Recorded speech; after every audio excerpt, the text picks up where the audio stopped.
Hi, everyone. Welcome back to the Earth Dawn Survival Guide, a podcast for novices and masters alike. I am here with my fellow master, Josh Harrison. Good evening, everyone. Of course, Dan. There you go, Josh. And on today's podcast, we will be discussing all things literical? No, I'm kidding. Clerical, actually. We're going to handle some emails. Clerical. First. Yes. Clerical. It's an email palooza tonight. This is. We have a bunch of, and by the way, thank you all for writing to us. I'm going to truncate some of these because they are small little novellas, and we have a lot to get to. So most of my voice you're going to hear today is asking Josh questions on your behalf. I will let Josh do the answering because I'm pretty sure you want Josh's answer and not mine. So if I have 2 cents to add, I will add 2 cents. Please. But add your 2 copper. Yeah, and we'll see if we can not go over an hour. So. Before we get into that, of course, if you want to send in your own email, you can do so, edsgpodcast@gmail.com. I do want to take a moment to address some production behind-the-scenes things here real quickly. Yes. And that is that we actually record 2 episodes a night so that we aren't recording every week or only recording every other week. And so if you send an email in like right around the time or just before or just after our recording night, then we might not get to it for a couple of episodes because it might take us 2 weeks. Yeah, it might take us a couple of weeks. As we will maybe discuss in some of these emails, some of them may be better. Yes, we have an answer for this, but we're actually going to be doing an episode on it soon, so we will talk about it then. Wait 6 months. Sorry. Yeah, maybe, because I know one of the emails we got, somebody wasn't sure that we had actually gotten it because it was mailed like right before we started recording the previous time, and so he resent it with some additional questions, which is great. Love it. We'll take them. So maybe if I just send like a quick response to people saying, "Hey, we got your email. We may not get to it right away, but thank you for writing," kind of thing. We may start doing that now that we've got, I don't know, 6 or 7 emails that we have to get through here. I think the second one counts as double, so I'm going to count that one twice. So I think we've got 7. First off, we're going to do the quick ones first. So these are not in chronological order by any stretch or form. So this one's from Ryan. Hey guys, love the podcast. You are the reason I am starting up a new game. 3 new players, 2 old hands. Awesome. Thank you, Ryan. I love it. We love being the inspiration for you to do so. Welcome to 4th edition. I was hoping you could give some advice on designing thread items. I would like to introduce items personalized to the PCs, but coming up with key knowledges for 15 new items, a weapon, an armor, and a toy for each character is very daunting. Yes, it can be. I would imagine that's daunting. Yeah, so there's a couple of things that trying to give a shorter answer on this, some advice that I could give not only to Ryan, but to any game master who's looking at this kind of situation. One, while the exploration of key knowledges and the campaign lore and history that can grow out of them is awesome and probably one of the strongest points of Earthdawn, as we've talked about in previous episodes. Mm-hmm. Don't feel like you need to do the full campaign story arc key knowledge thing for every single one of your items, every single one of the items that your group comes across. It's absolutely fine because characters can have multiple items to have, a weapon, an armor, or a shield, or like to have 3 or 4 items. But one of the things, so one, don't feel like you need to come up with that full, huge thing for each item and make it unique. Another thing that you can do, and I've done this in my own games, is like have items that are sets. Like I had 3 or 4 items in one of my old campaigns that were basically items that were owned by adepts that were members of the same adventuring company in the past. And so the key knowledges of those items were all sort of linked together. And so everybody would have the same goals to kind of pursue the same storyline to explore those items. So you wouldn't have like, oh, I need to come up with 15 or 20 different storylines.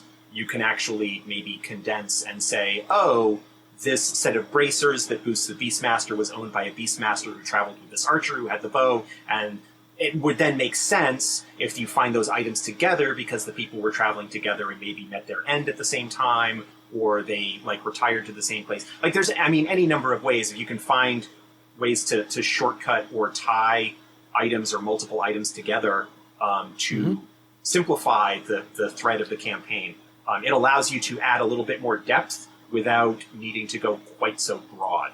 But also, yeah, don't necessarily feel like you need to do that full-blown thing with every single item in the game. Maybe pick a significant item for each character and have that go, and then have the other items be a little bit less important in terms of the campaign narrative. And also don't feel like you necessarily need to come up with all of those details ahead of time. I'm actually sort of in the works of planning for Gen Con, even though it is in the end of July. You need to start the planning now. And I will probably be taking part in a panel talking about improvisational story, like improvisational game mastering, how to game master on not as much prep. Yeah. And a lot of that is taking cues from your players and coming up with enough ahead of time and then finding out what they're interested in and developing that further. So that's another thing that you can do as well. Don't necessarily feel like you need to come up with all of the details for all of the items ahead of time. Come up with, the first bit or two of knowledge and then see what excites them and use that as the inspiration to develop further. So hopefully those are some helpful ideas. I mean, not just for Ryan, but for anybody else who is looking at, I've got a group and we're going to have a whole bunch of items. I'm a little bit daunted. And also feel free to look at items not only in the GM's guide and the companion, which are, admittedly designed and tweaked with the 4th edition balance in mind, but also any other places that have Earthed on items, and use the information provided there as possible inspiration. Whether you tweak something slightly or, take the story of an item and just change what it does to better suit a character, that is all perfectly legitimate, and you have my blessing to do so. Yeah, big borrow and steal. My only 2 cents on this one is wait a while. As in, I had a party of 8 that I was running, and I made sure nobody got any magical items at all until they got to like 3rd circle. Because then by that point, they've played long enough that they know their character more, and they could kind of determine, okay, I do want to find a magical sword versus a magical axe, because I do better with, I just like the feel of swords or whatever the case may be. Or the magicians would finally figure out, I do want a matrix item, I don't want a matrix item, I want something kind of like this. If they wanted a shield, fine.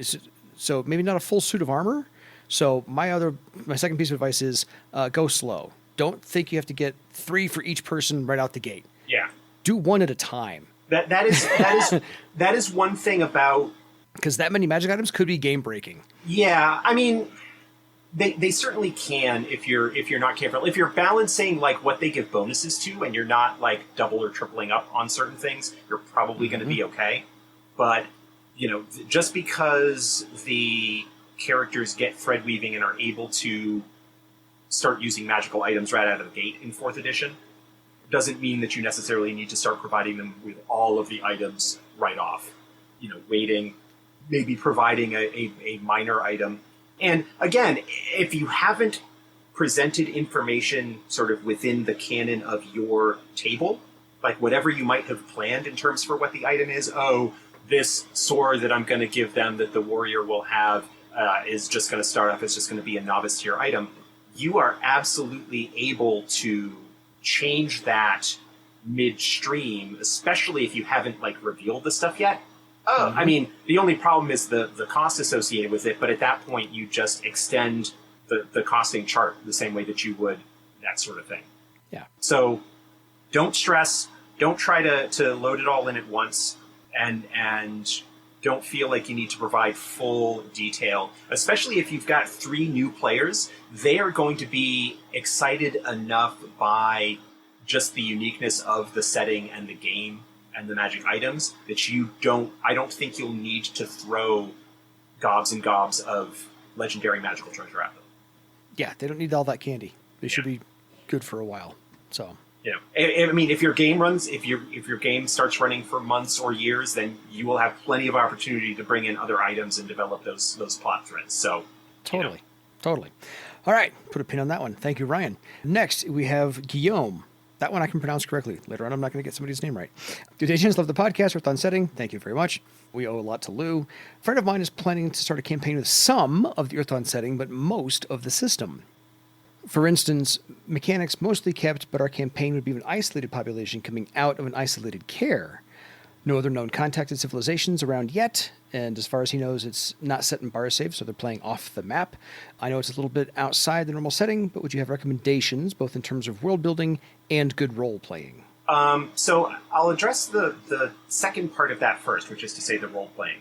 I'm presuming, based on the way that the question was asked, that this is a game where the player characters are going to be emerging from a kaer for the first time, rather than being surface dwellers who find an abandoned kaer. So from a role-playing standpoint, a couple of things that you can think about or focus on are just how strange things would be to someone who has been in a closed environment for their entire life, born, growing up, training, learning within that environment, and then suddenly being exposed to the surface where there's no longer a ceiling a dozen feet above your head, where you have, where there is no longer really any limit to your environment, and the ability to, in a kaer, especially one that's towards the end of its, unless there's some kind of tragedy that's resulting in people dying off, which is a possibility. Mm-hmm. You're apt to see a kaer towards the end of the Scourge period being more crowded as the population has grown. A lot of this depends on the kaer itself, but even then, you are talking about an environment where you can't just go off and be alone, right? That there are always people around or nearby, mm-hmm.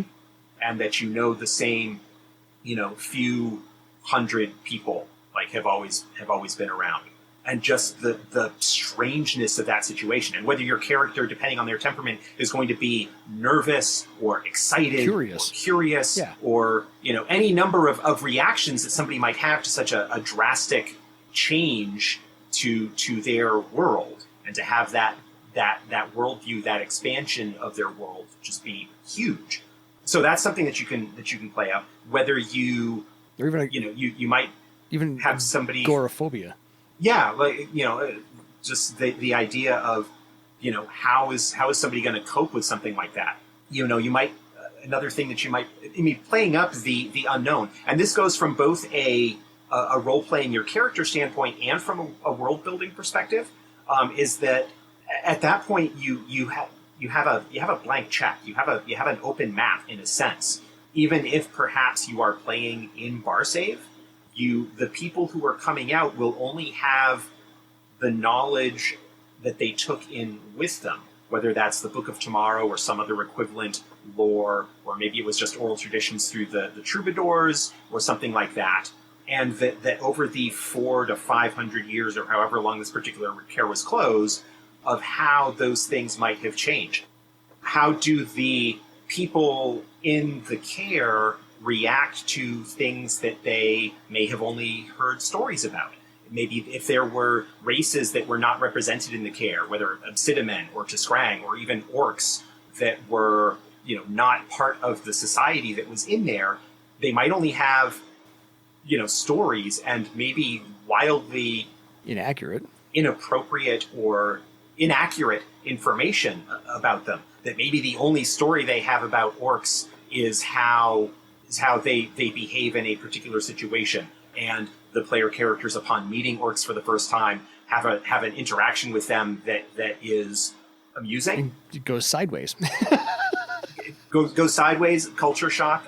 So there's a lot of opportunity there. From a world building perspective, again, that is a way to just allow anything, especially if your game is going to be one that's going to be focused more on exploration.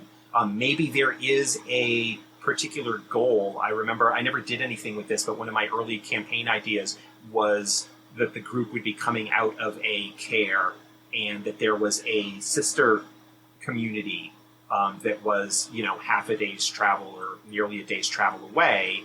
And like the first thing that was going to be done by the adepts was to travel to the other community and see if they made it through and find out what's going on there. Like if you can have perhaps a clearly defined goal for the group to start off with, whether that is just simply establish themselves and, like make sure the area is safe, do a little bit of exploration, dangerous creatures. Maybe there is another community that they know about that they need to reach out to. And whether, for a game master standpoint, whether you want to expand into the greater political machinations of the area, whether you use some that are existing from previous materials, or whether you come up with your own, depending on where you're located. I mean, you could certainly have a kaer whose view of the Therans is very different from the popular one of Barsave today, especially if you're in an area that had Theran protections but was not Barsave. Whether you're looking at something like the Western Kingdoms, to kind of plug Elven Nations for a moment, or Shosara, each of which kind of had their own different approaches to things. Or if you really want freedom to run wild, some of the areas that are just kind of merely mentioned and don't have a lot of detail from like first edition Theran Empire book and stuff like that. Or going really crazy, like into a part of the world that we don't even really have much information on. Maybe somewhere in sub-Saharan Africa, or far Australia, for Pete's sake. Australia, or the far west, far western or eastern Siberia, or dealing with maybe some stuff in Southeast Asia. There's some stuff that did get a little bit of info, but still a lot of area on the map that just doesn't have info. So the good news is, what Josh is kind of alluding to, and you made a point of this because we had a recording error, is this gives you the chance to have your players discover the same thing about the world that your characters do. So they both start off as blank slates, and you can feed them whatever you want. Yeah. And, the approach that you take will be a little bit different whether you are running the game as a game master in that sense, or whether you are merely a player that is going to be interacting in that way. But kind of coming back to my long-standing position of a successful game depends on contributions from both the players and the game master. I think that the stance of the game master as sole lord and creator of all detail of the world is a little oversold, and that the better game masters take suggestions and feedback and ideas from their players and run with them and kind of work together to build that setting. So if you're going to be playing in that kind of situation, try and work onto those strange, unusual environment situations and go from there, and really use that to kind of, especially if you've got newer players, to really play on that exploring a new world angle. Yeah. So thank you, Guillaume. Hope we answered your question and gave you a lot to work with. Moving on to Matt. Matt's a frequent listener and frequent emailer, so thank you, Matt. Follow up some questions about Bartertown, the episode we did a few ago about Bartertown. In one of the books, they talked about how the gangs have become more powerful because of the taxes that the magistrate had to impose.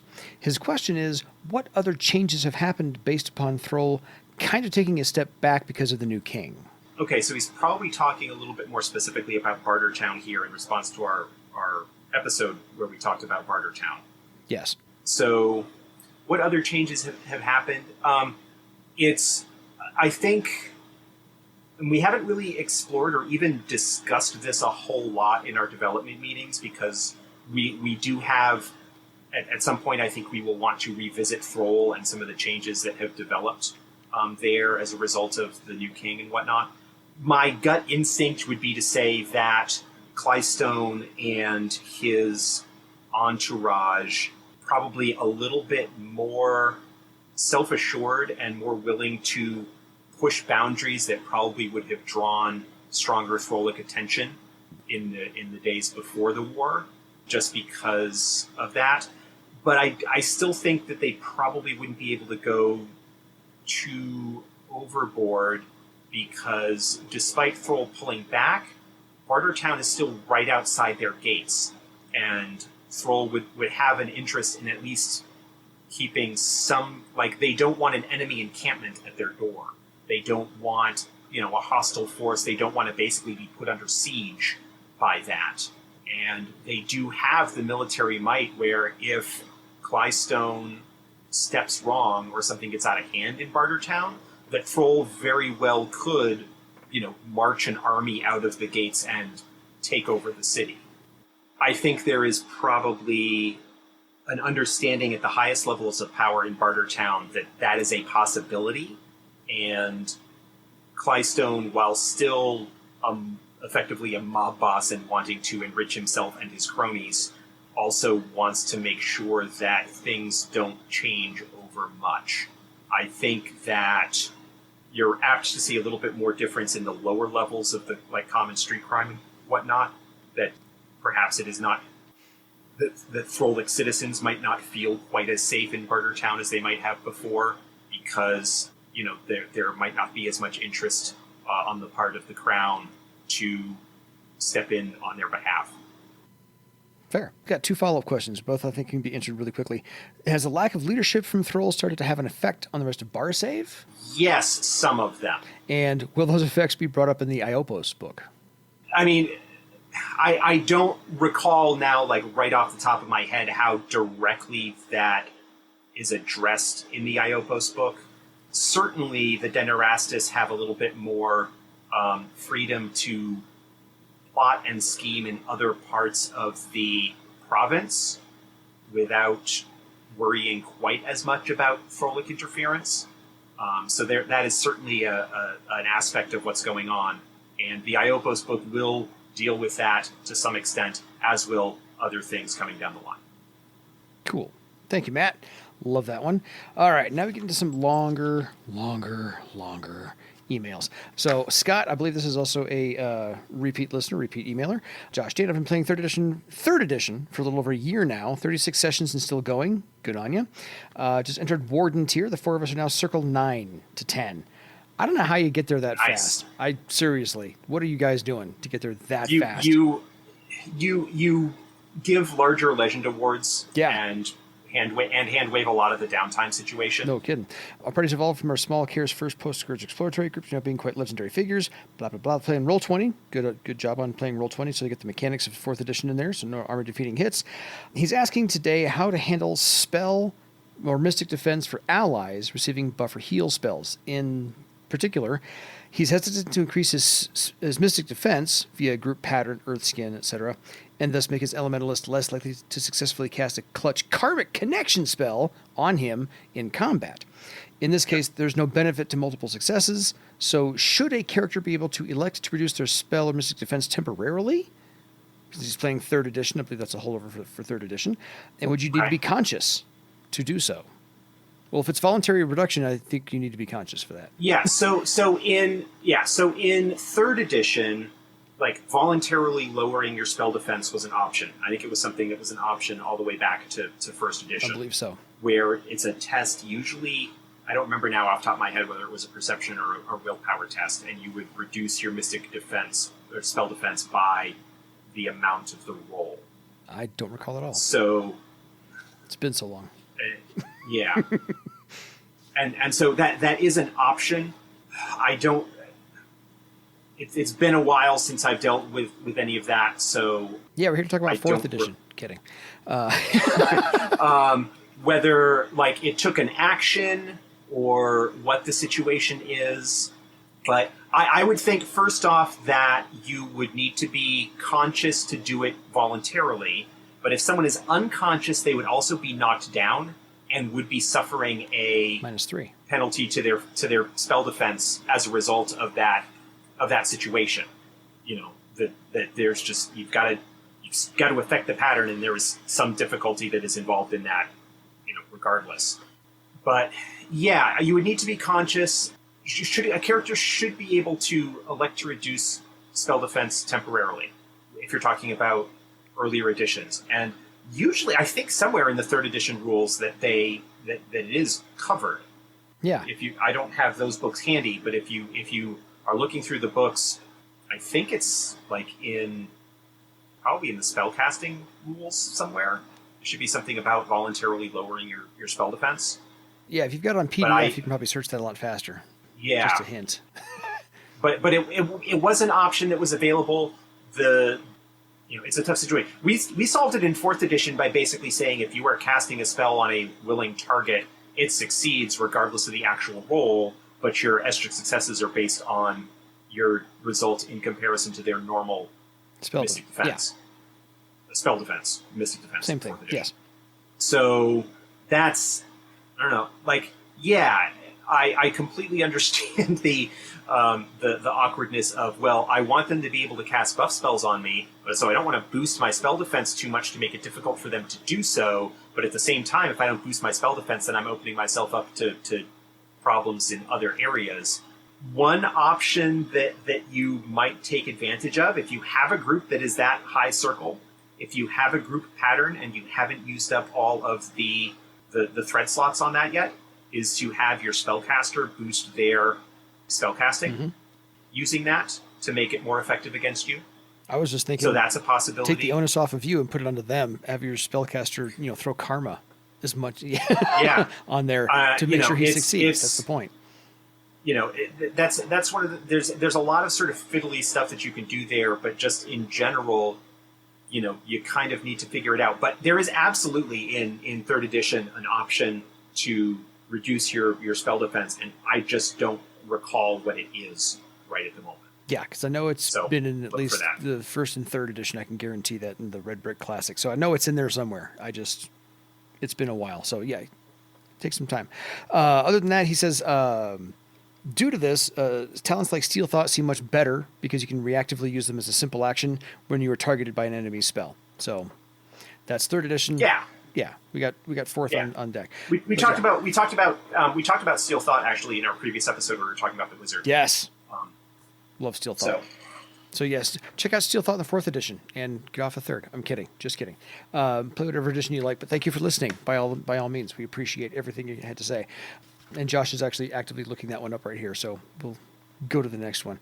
So the next emailer is Joao.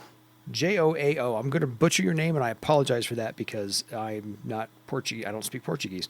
So Joao Isidro is asking a bunch of questions here.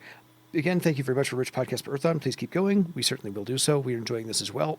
He's been an Earthdawn fan since the 1st edition, proud owner of the 1st edition hardcover book. You go way back. And you GM'd a 1st edition campaign where he ran most of the 1st edition published adventures.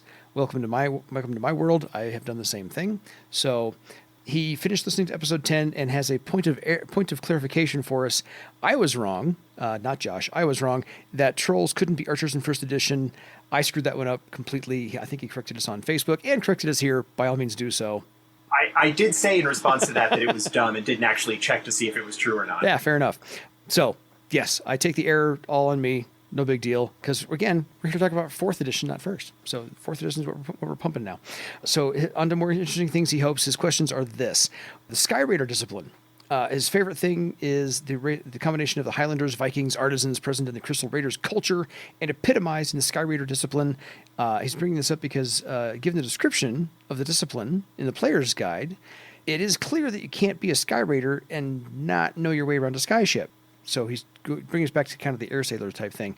He can see 4 talents related to operating skyships: air sailing, navigation, climbing, and wind catcher. Of those 4, navigation is a very specialized skill and not essential. Climbing makes perfect sense, but it is also secondary. Air sailing is a must for raiding since the typical raiding ship is very small. And wind catcher is just awesome, as we said before, and provides the visual image of Vikings raiding and dropping from the sky. So his question, after all that preamble, why must Sky Raiders use 2 talent options to be able to fulfill their role as someone who goes on a ship to raid another ship? Okay. So he's talking about the options because difference. Right. So this is something that we will probably discuss more when we get to our Sky Raider episode, but that will be for a while. Years. Decades. It's kind of just going back to the broader of, okay, there are things that we want them to have, and there are only so many discipline talent slots, and what basically looking and reconceiving of the Sky Raider discipline as not necessarily just the sailing aspects. just the Sky Raider, kind of talking about, like, as I did in the Air Sailor episode, the sailor versus the Marine, Yes. the Navy versus the Marines, and looking at the Sky Raider as more of the combat type. It doesn't mean that they can't or that they won't pick up air sailing. Air sailing, I'm pretty sure, is still available as a skill. Yes. So even if in 4th edition, so that even if a Sky Raider character wanted to put their talent options into other things rather than air sailing, they could still learn it as a skill and contribute. It just came down to choices and what we wanted to present the Sky Raider as when it comes to what they had and what we felt was important.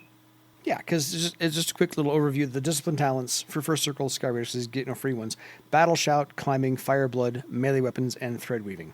Because everyone gets thread weaving. So really, the rest of them are all about fighting and climbing. Yeah. That's pretty much what a raider should be. I mean, if you can change it around. I mean, in first edition, all Sky Raiders got air sailing. But again, much like with the Air Sailor, if you have a game that is not on a ship at all times, dealing with the ship at all times, then you've got a talent that's not doing much. You can go that route. Because of the way that we kind of designed the magicians versus specialists versus combat disciplines, there was not a free talent slot available to give the Sky Raider air sailing for free. Although, if you wanted to do that for your game, I don't think it would break it. Break anything. Yeah. If you wanted to swap out climbing for air sailing as far as a discipline talent, you could do that. Agree with that. It just comes down to there were only so many slots. These were the things that we decided we wanted to put in there because we wanted to emphasize more the Sky Raiders' hard-hitting combat prowess as opposed to their aerial stuff. I don't know. Yeah. It feels like I'm kind of giving like a cop-out answer, but it basically comes down to that's the way that we wanted to do it. Not everything can be perfect, I guess. Yeah.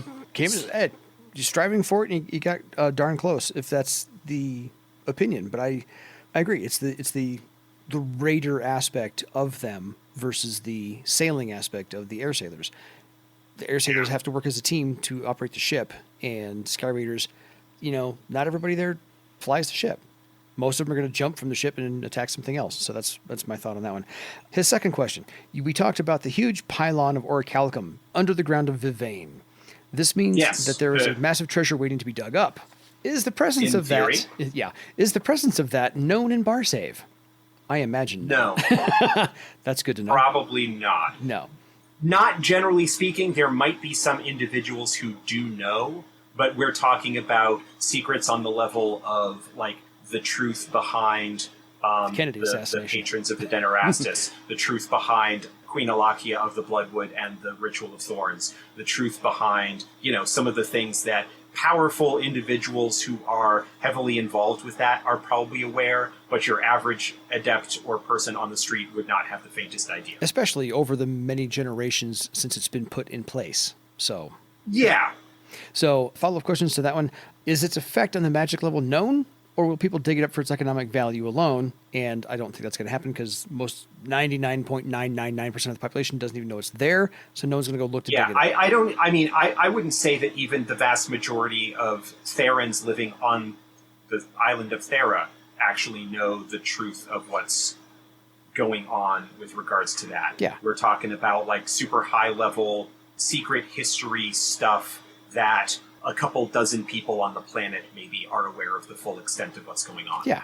So, probably not. And are the Therans keeping an eye on the ruins of Vivane? Yes. I was going to say, I would imagine they would. They like to have their fingers in all kinds of pots. Whether they are aware of the locus underneath the city or not, it was their city, and the Therans, while militarily have been pushed out of Barsave, they've still got a lot of agents and spies and people keeping an eye on things.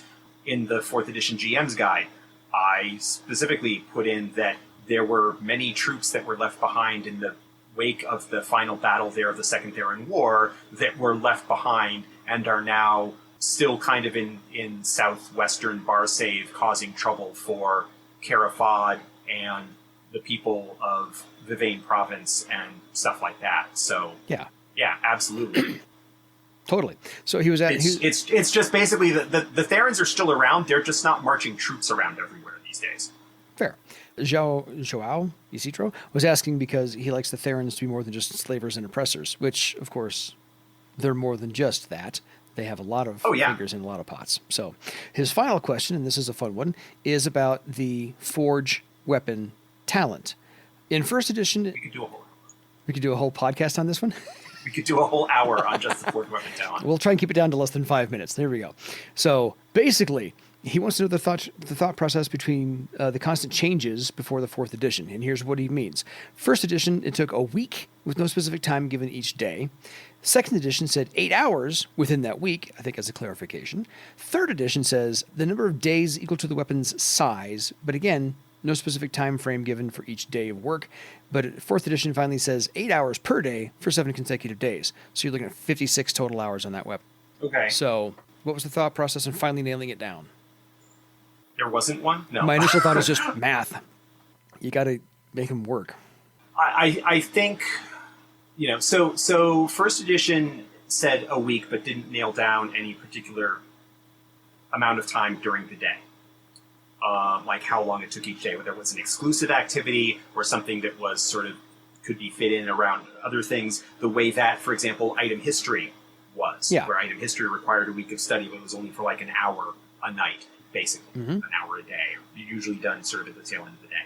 So I think second edition changed, like basically added the 8 hours a day as part of the clarification on that.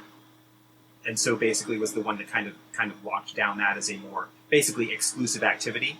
Third edition went with the time change that it did in part because of how it was changing the way that Forge Blade was balanced. And I'm not going to get into that now. We will talk about that when we get to Weaponsmiths and talk about Forge Blade. Yes. Like I said, I could do an entire hour on Forge Blade and the various changes and where it started and where it went and why it ended up where it did. Not going to get into that right now. So Weaponsmiths be a double-length episode. And I think for fourth edition, because we kind of in some ways went back to a more first edition approach in terms of how the mechanics worked in the sense of its bonuses. We went back to a more first edition sense in the way that it interacted with time. I definitely can recognize how it basically takes your weaponsmith, whether a PC or NPC, basically all of their available time to work to provide bonuses can be troublesome, particularly for PC weaponsmiths who will be asked largely to do this for the weapons of their group, and then consequently need even more downtime to do their own training and meditation and stuff like that. So that time where they will be sitting around working on blades, the rest of their group will largely be twiddling their thumbs. I can they'll be drinking, recognize, or drinking, or whatever they're doing, but not necessarily having much to do while they're waiting for their weaponsmith friend to finish up his chores. There are knacks in the companion that help get around that in terms of reducing the amount of time that's required. It's largely, again, kind of feeds into all sorts of other stuff in relation to Forge Blade and its game balance and things like that, that just, I honestly don't think that a lot of thought was put into it and saying, oh, this is the best way to go. It's more that, okay, it was originally a week, we're going to keep it a week, and then the decision at that point was, is it an exclusive activity or not? Third edition had it as an exclusive activity, so we just kind of kept that. I think that's kind of, again, we're talking about something that was worked on 5 years ago now as we're recording this, 6 years ago maybe. So I honestly don't remember the specifics of that piece of it. I can talk a lot more about how the bonuses work the way they do and why various changes happened over the years and whatnot, because that was always a lot more of the focus than the time involved. But the time is definitely, understandably, a factor, especially for player character weaponsmiths. Yeah, and downtime. So last question, sidetrack enough. Final question on the Forge Blade and Weaponsmiths. Does the Weaponsmith discipline include the philosophy that professionals should get paid for their work? Yes. My Weaponsmith never worked for free. Yeah. I am a big believer in creatives being paid for their work. Being a creative yourself, yes. Being a creative myself, I'm a big believer in being paid for the work. I think there is a misperception, particularly at higher levels of the corporate world, that undervalues the contributions and the effort that is involved in being a creative. Yes.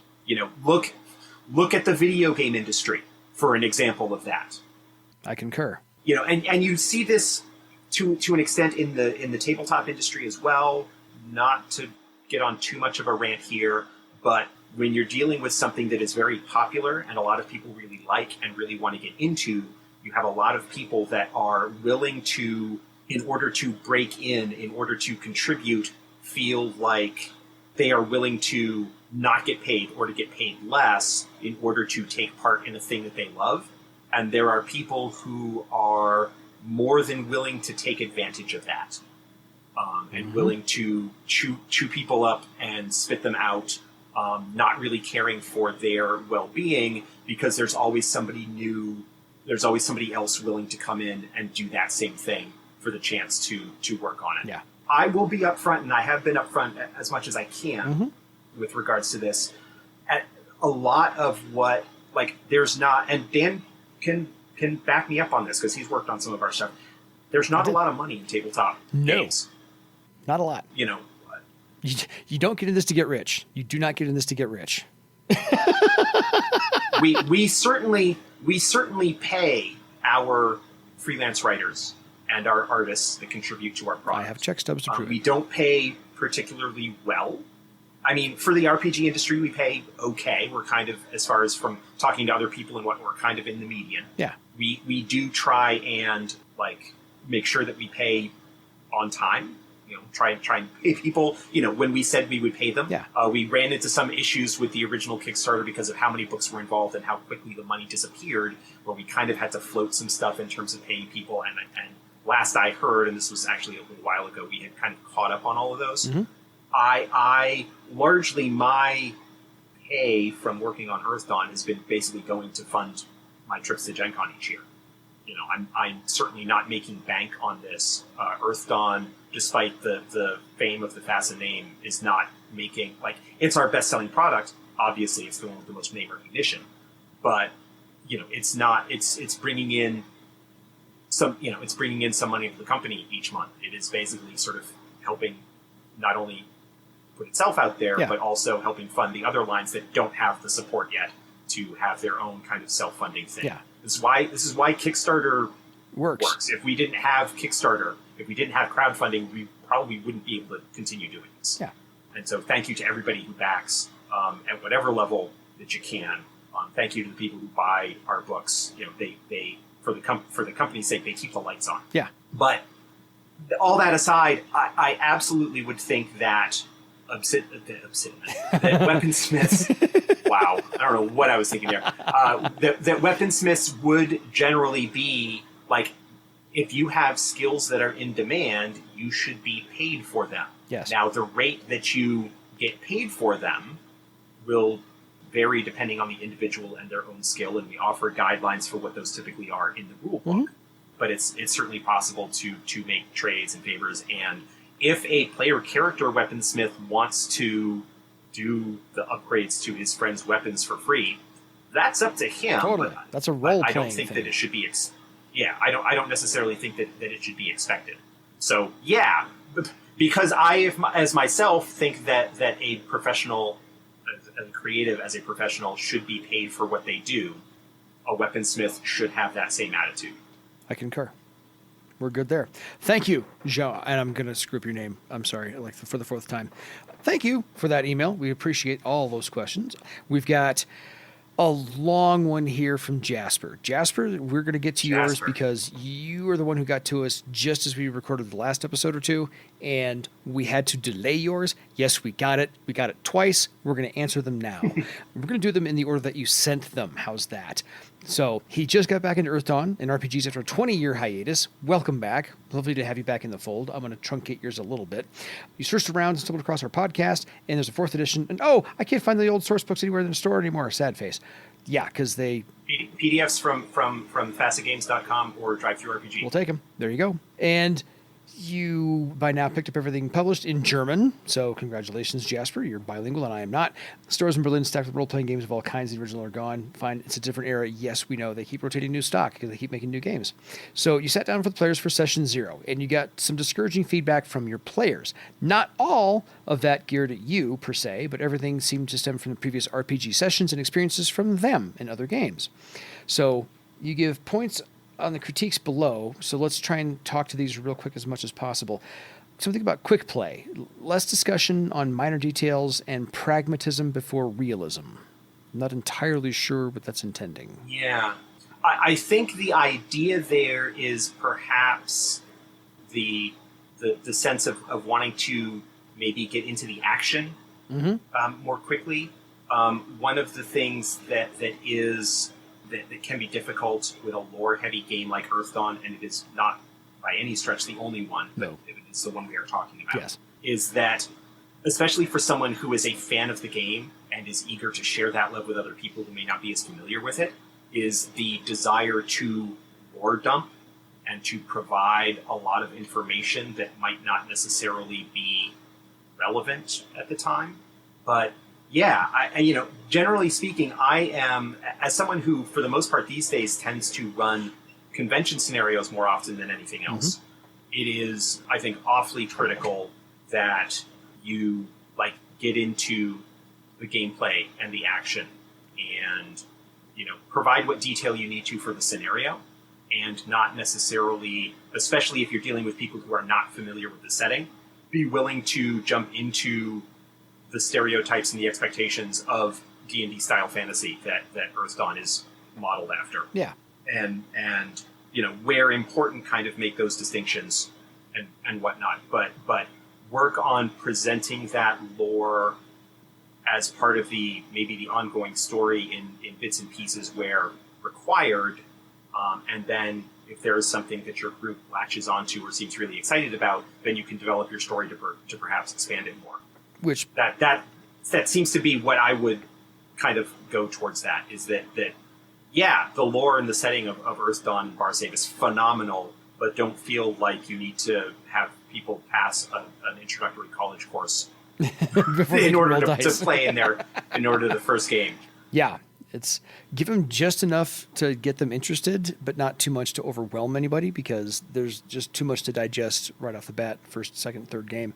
But since you've done Session 0, because the second point is less of an on the rails, as in you're shoehorning people into a certain direction, because he says the PCs shouldn't have the feeling of being forced into a decision. They like free decisions on actions in an open world that makes pen and paper games fun. I agree with that. So it's kind of somewhat steering the adventure to go the way the game master needs it to go, but making it feel organic as far as you're dangling plot threads to latch onto the right one or the only one you have and kind of go from there. Yeah, that's a tough situation. And every group, every table is going to have sort of a different tolerance for that sort of thing. Some groups, particularly groups that are newer to RPGs or maybe newer to Earth Dawn, who don't have the background understanding and lore of stuff, might need a little bit more hand-holding than others and whatnot. You talk about very confined space in the home care, so it sounds like a game that's actually starting within a care, which I think is a great idea for, like I said back at the beginning of the episode, it's a great idea for a new one, because one, as a game master, especially if you're coming back to playing games after a long hiatus, it gives you just a very small area for you to work on and develop. And I think one of the things that you perhaps can do to help speed things along in that regard is if you have some clearly defined conflict or something with stakes or sides that the players may or may not want to get involved with or engaged with, but that will change or something will happen if they don't get involved, so that you can get a sense of time passing. He also mentions not adepts yet. That can be rough. Agreed. I definitely think that one of the ways to hook players into Earth Dawn is to give them the magical abilities early on. Yeah, no matter what. Is to give them, whatever they might be. And you might want to start off, perhaps, like one of the introductory things that I did in a game is basically the new characters were, in order to basically be considered to have completed their training, like their first circle as far as they were created, but in order to have completed their training, there's this ritual to graduate. It's like ceremonial pilgrimage that they needed to do, where they needed to travel to a location, like retrieve an item and come back with it to basically demonstrate that they have the ability to do these things. And it tied into like, oh, well, this is in memory of the hero who like fought off the whatever to protect the kaer as we were going in right before the scourge, and we honored him with this ceremony, blah, blah, blah, and kind of building a little bit of history there. But yeah, it can be, session zeros are kind of just making sure that everybody is on the same page, not only from like what are you playing and what the game is going to be about standpoint, but also just in terms of expectations. And if you as a GM are expecting more of a sandboxy type game and your players are not, then that can be a little bit awkward, especially if you're still kind of feeling that out and not sure of the communication and the language involved in that kind of discussion. Yeah. So, don't get discouraged. Keep working at it. Keep open lines of communication. Find out what it is that they kind of want to do. Maybe if your thought was to do a bunch of stuff in the kaer before it opened and they went out, maybe jumpstart to the kaer opening. Find something like figure out, talk with them, figure out what it is that they are interested in, and try and provide that to some extent.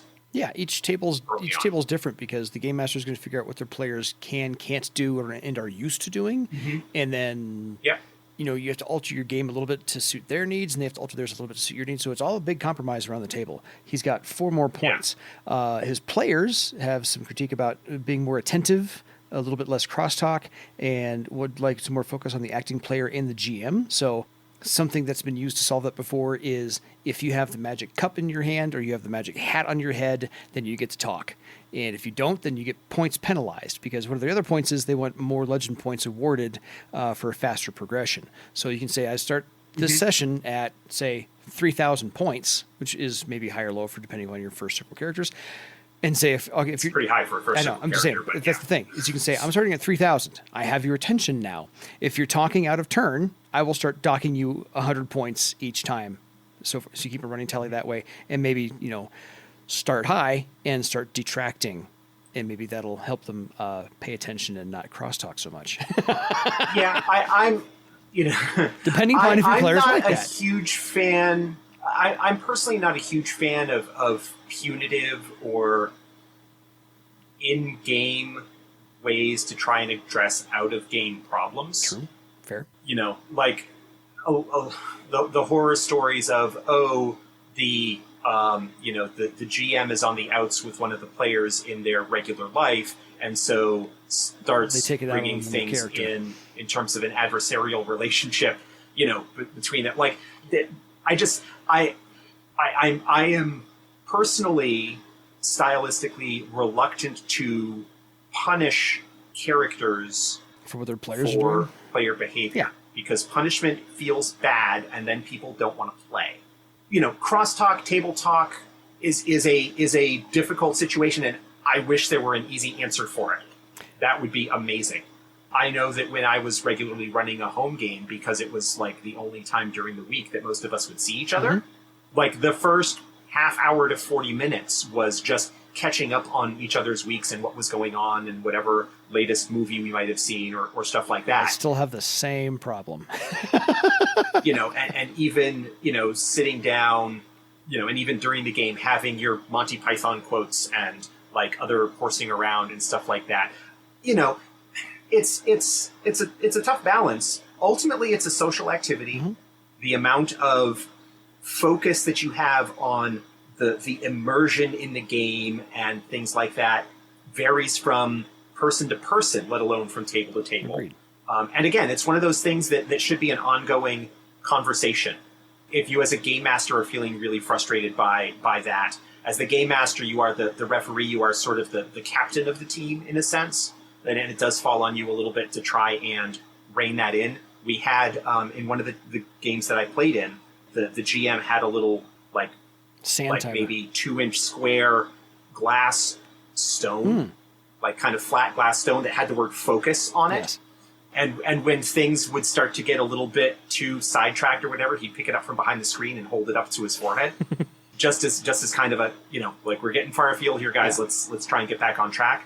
But, if the players are expressing that they are not happy with that, then it may be that there are, again, some play expectations between some players and others in terms of how much focus or immersion or distraction that they want to have. And that's something that you kind of need to work out as a group. The only thing I found that actually gets, so to Josh's point, the first 40 minutes is just catching up. When you feel that it's time to actually, okay, it's time to play now, the only thing I found that actually works is everybody has to roll dice at the same time. And you do that in 2 instances, perception and initiative. So if you okay, guys, roll initiative. Everyone's like, oh, what are we talking about? Fight? Okay. Yeah. And then they will all stop talking, grab their dice and go, okay, what's hitting us now? And so now they will all pay attention. So if you give the entire party the same focus, that's my best bet. Yeah. I am, depending on how much of a problem they are, you may want to set a table policy about devices like phones or tablets or that sort of thing. That could be it. I'm reluctant to say, hardcore, no, don't allow it at all, because there are people who need them for whatever reason. I mean, parents that might have kids that would need to get a hold of them. If you're on call for work. People, or if you're on call for work, or if you are someone who has some kind of disability, or you need reminders to take your medication, or any number of, hundreds of things. These devices, while they can be a distraction, are also incredibly useful in terms of helping us manage our lives. People might not have paper copies of the book and will need a tablet there to look at the PDFs. Actually have a book that PDF that they can reference. Yeah. But you do want to maybe try and make sure that it is not being used as a distraction where somebody is flipping through Twitter and not paying attention at all to what's going on, and then their turn comes up in the initiative and they need to have everything explained to them again because they're not paying attention. Yes. That's the kind of situation where, maybe not at the table, but maybe post-game, you kind of go, hey, maybe this is kind of being a problem. Just try and deal with each other like adults, and try not to get into accusations or recriminations or bad feelings. Everybody's situation is different. Everybody's got their own stuff that they're dealing with. And ideally, you're getting together to do this to have fun and tell, and kind of share a story. Yeah. So he's got 2 more points on this first part of the email. Yes, he has a second part. First part of the email. Less power play. The players announcing an action shouldn't cut other players' opportunity to act, and the GM calls the order of actions in parallel. So, at that point, you're looking at a player potentially that is spotlight hogging. Isn't quite the term that I'm looking for. Grandstanding, but is. Well, it depends on how a lot of it. The appropriate term really depends on the context. Good point. On the one hand, if you've got somebody who is, interrupting, you may want to be, especially if you're in a combat situation, you may want to be a little bit stricter about enforcing, order in action in initiative order, or something like that. You will frequently in a group like that, you will have maybe 1 or 2 people who are the talkers and are very engaged in one sense and really wanting to take action and do stuff, and you will have other players that are not so much just because of temperament or whatever. And one of the skills that you develop and maybe need to develop as a GM is paying attention to that table dynamic and trying to engage the players that maybe are not more directly engaged, the players that are maybe not as engaged, and just kind of keeping an eye on things and making sure that one person isn't intentionally or not kind of running roughshod over other people, and giving other players a chance to engage if they want, giving them their moments to shine, and things like that. And that's if you're coming after 20 years of not playing, these are skills that you just maybe a little rusty that you just need to develop, and you need to, again, open lines of communication with your group and keep that stuff going on. Yeah, and then the last one is more action per time. So experiencing adventures and big deeds and quicker succession of situations. A scene like in the library should take maybe 20 minutes and then everybody moves on. So I don't know if everybody he brought to this table is a video game player where they want more action and less story, but that's for me just finding a balance and that's I mean it sounds like a question of pacing. Yeah. That's a good way to put it. And again, this is like sort of getting a read of whether people are engaged or not, and what kind of activity in the game that they are engaged with. There's, it's been circulating in the community for a while, but you've got your different types of players. You've got your hardcore role players. You've got your, number crunching combat monsters. You've got your, you've got the different types of personalities and the types of characters and whatnot. And you want to kind of make sure that you provide stuff for all of them and whatnot, and not everybody is going to be interested by sitting around for an hour role playing, shopping at the market. Characters sitting around shopping in the market or sitting around the breakfast table discussing or making plans. Some people really don't like planning and just want to get to the activity. And again, that's every person is different, every table is different based on the balances of the people that are involved, and it sounds, and this may or may not be completely accurate, but you mentioned like a little childhood episode I prepared to play before choosing a discipline. It sounds like there's a lot of sort of like backstory ground laying before you're getting to the game, and to kind of take a tip from the fiction and novel writing side of things, kind of want to get to the action. You don't want to start too soon. You don't want to have like a prologue beforehand. And so I again, I don't have all the details. I don't have all the context, but just some of the things that are mentioned here, feels like there's a lot of like early groundwork and foundation being laid as the sort of that session zero before you get to what the actual game. Yeah. Storyline. And a lot of these sort of feedback from the players does kind of maybe indicate to me that might be sort of the situation of what is going on. Yeah. They want a little bit more of the nuts and bolts taking place within the game storyline versus the backstory, which leads up to this. Fine. It's one of those telling things out of order. Backstory can be filled in later. It's not even necessarily required beyond, what is there. I think having a situation where there is a fairly early on, especially if you're dealing with a new group, as you're still kind of all trying to get a feel for each other, is to get a fairly clearly defined objective or conflict and seeing how things play out with that, and then maybe getting a little bit more nuanced or open-ended after that, based on what the player characters choose to engage with and whatnot. So yeah. Jasper's email part 2. Yes, this is the part 2. We're going to do this quick. He has the following question about half races. He might be wrong, but they seem to be mentioned nowhere. Are the races just considered incompatible genetically? Sex yes, kids no? Okay.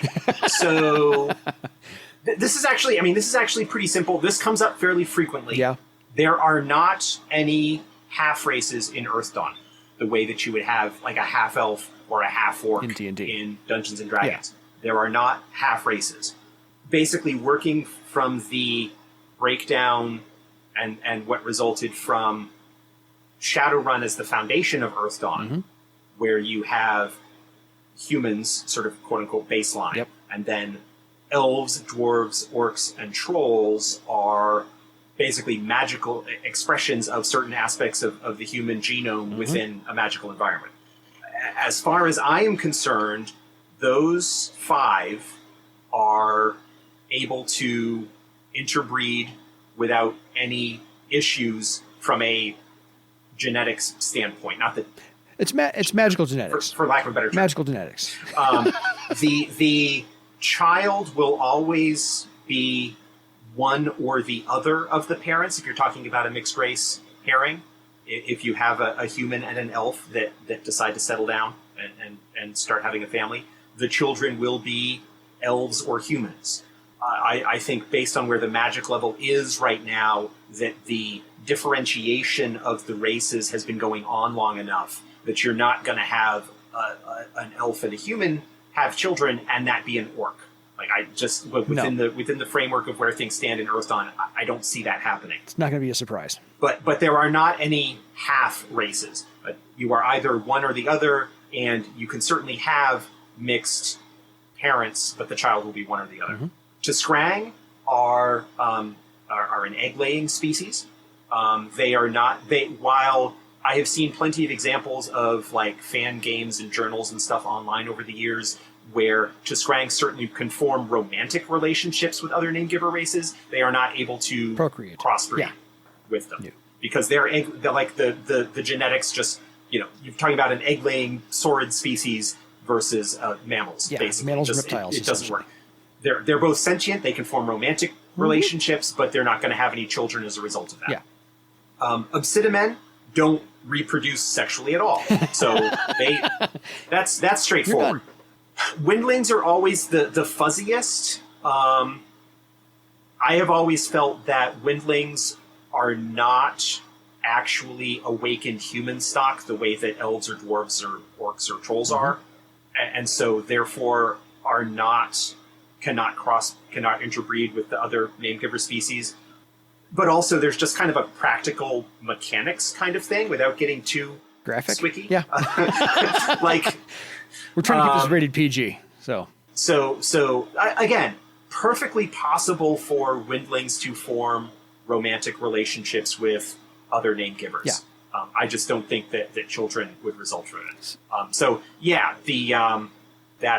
That's basically the long and the short of it, and that's been the case as far as I'm aware all the way back to first edition, and is the continuing official stance. I'm going with that too because my answer is usually no, and that's the short end of it because for me it's family is a operational term, not a biological term, but there's no half races.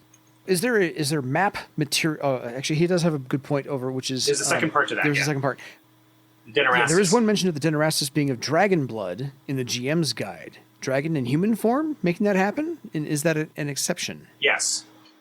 More to come later. Yes, it is a dragon. It is a dragon. It is a dragon in name giver form, breeding with other name givers that allows that to happen. Yes. Welcome to dragon magic. Is that an exception?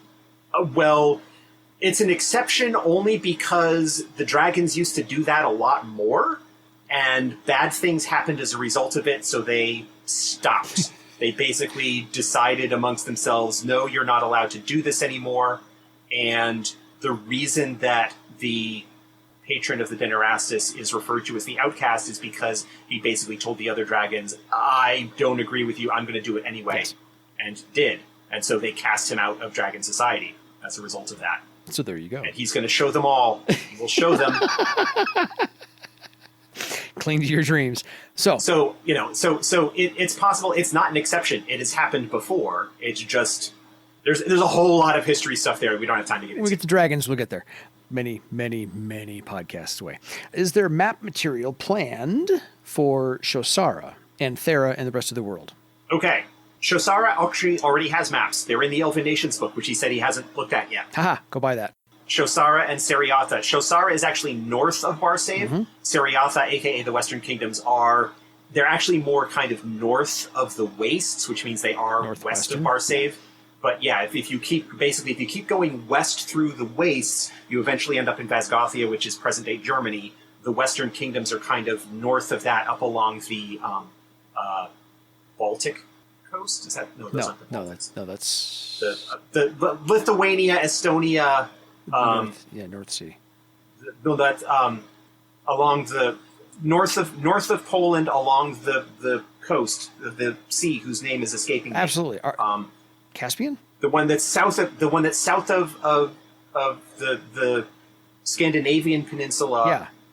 The one that has St. Petersburg all the way up in the far end of it. I'm not good at but like Lithuania, Estonia, like that area is sort of where the Western Kingdoms are, north of Poland. We can leave that. We can find that on the map and leave it in the show notes. It's not the Baltics, because the Baltics are down near Greece, and I cannot now remember for the life of me what those are called. No, it's okay. So apologies to people in that area if they are listening. That is my brain farting, it being kind of late and whatnot. Yes, it's very, very late as we record this. So what is the birth of the wormwood? And I think a follow-up question, do the wives know? My wife knows what I'm doing, but... Yeah, I don't quite get the second part of that. I think there might be a language mistranslation there. So. The birth of the wormwood is largely, the details are not revealed. We do know that the great dragon Alamaze claims the area that is known as Wormwood, or once was Wormwood, as his territory. There is strong suspicion that the creation of the elves and the elven court is a result of what was going on with Alamaze and the wood. But there's a lot of detail there that we just don't have. And do the wives know? I'm not sure who the wives are in that situation. There are individuals who do know about the birth of Wormwood. Mm-hmm. You know, several great dragons probably know. Alakia almost certainly knows. Yes. Because I'm pretty sure that she was there. You know, maybe a few other of the immortal elves know as well. So cool. And he's got two follow-up questions. Are the name givers aware of living on a globe within a solar system, or do they have Discworld-like idea of the world, as in flat, circular, and so forth?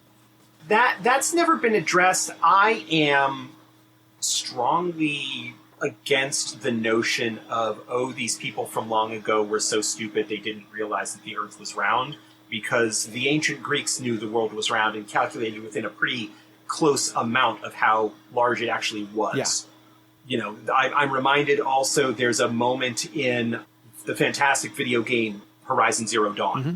which is sort of a post-apocalypse, has a little bit of an Earth Dawn-y flavor to it, although it's got, you know, robot dinosaurs, so there's not fantasy so much as sci-fi, but it does have a very, like, fantasy, like you're running around with, like, bows and arrows, and it seems like a kind of primitive society, and there's a conversation that happens with the main character that you play in that game, Aloy, where something comes up, and her reaction is, oh yeah, of course the world is round.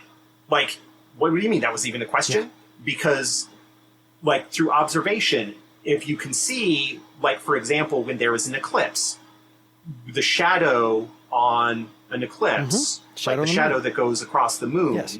when there's a lunar eclipse, when the shadow of the Earth, when the moon passes into the Earth's shadow, the shadow is rounded yes. as it goes in, and if you recognize that that's what's happening, right? Mm-hmm. Or, for example, if you, like with a solar eclipse, when the moon is passing before the sun, that edge, the edge of the shadow is always round, and the only way that can happen is if it is actually a sphere. Yes. Because otherwise the shape of the shadow will be different depending on how the object is in relation to what it's passing in front of. Mm-hmm. And so, like, that was her reaction was, yeah, of course the world is round. That's the only thing that makes sense with the evidence that we have to hand. Mm-hmm. Barsave is, while it is a fantasy, ostensibly sort of Middle Ages, early Iron Age, whatever kind of technology level you kind of picture it in your head, they are still a learned people. And you've also got airships. Yep. Which means that people can actually get up high enough to see the horizon and the curve of the horizon. Yes. You know, and things like that there is probably plenty of opportunity for people to have gained the evidence that is necessary to come to the conclusion that the world is round. Mm-hmm. And while it might not be a consideration that actually affects the daily lives of, you know, dirt farmers in the prairie, just the idea that, they're so backwards that they think the world is flat is kind of like, I find that cheap and not intending to put any of these kind of motives onto our friend Jasper yes. here, but it's cheap and smacks of Victorian era colonialism in significant parts, where you would have these like groups going to other parts of the world and assuming that because they do things differently that they are primitive and stupid and mm-hmm. need to be educated in the way of great Western civilization. That's a really, really shitty attitude, and I like to press back against that, understanding that I have been steeping in that for 45 years, like that kind of the superiority of Western culture. Yeah, fair. I like to push back against that wherever possible. And so the idea that, these backward these ancient backward people are stupid and thought that the world was flat. I don't think that's necessarily the case. In much the same way that I think kids are a lot smarter than adults give them credit for. Yeah.